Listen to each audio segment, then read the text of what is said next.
তার আজকের ভিডিওটা দেখে যান। আজকের ভিডিওটা আপনার জীবনকে বদলে দিতে পারে, তাই সম্পূর্ণ ভিডিওটা দেখুন। আশা করি অনেক অনেক জীবন পরিবর্তন হয়ে যাবে আপনার। সম্মানিত উপস্থিতি, আপনি কি জানেন যে 5 ওয়াক্ত সালাত করার কারণে আপনার 5 ওয়াক্ত সালাতের কি কি লাভবান হবে? জানতে হলে সম্পূর্ণ ভিডিওটা।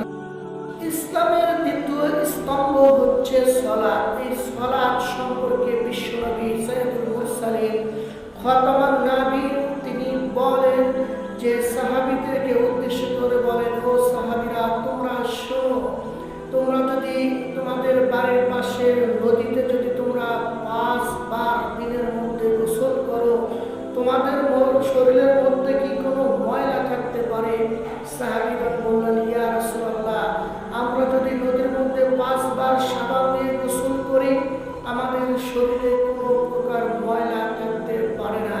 বিশ্বনবী সাল্লাল্লাহু আলাইহি ওয়াসাল্লাম বললেন, তেমনি ভাবে তোমরা যদি দিন রাতের মধ্যে 5 ওয়াক্ত সালাত আদায় করতে পারো, তাহলে তোমাদের অন্তরে কোনো প্রকার গুনাহ থাকবে না। তোমাদের গুনাহগুলো আল্লাহ সুবহানাহু ওয়া তাআলা মাফ করে দেবেন। এজন্য আল্লাহ সুবহানাহু ওয়া তাআলা বলেন, ইন্নাস সালাতা তানহা আনিল ফাহশাই ওয়াল মুনকার। নিশ্চয় সালাত অন্যায়, অশ্লীলতা, খারাপ, নির্লজ্জতা, অভদ্রতা যত কাজ রয়েছে সমস্ত কাজ থেকে বিরত রাখে সালাত। সম্মানিত ভিউয়ার্স, আমরা যারা সালাত আদায় করি না, আমরা সবাই নিয়মিত 5 ওয়াক্ত সালাত আদায় করব। আর যারা সালাত আদায় করি, আমরা সবাই আল্লাহ তাআলার কাছে দোয়া করব, আল্লাহ রাব্বুল আলামিন যেন আমাদের সালাতগুলোকে কবুল করে নেয়। কারণ কিয়ামতের দিন সর্বপ্রথম আপনার আমার হিসাব হবে সালাত।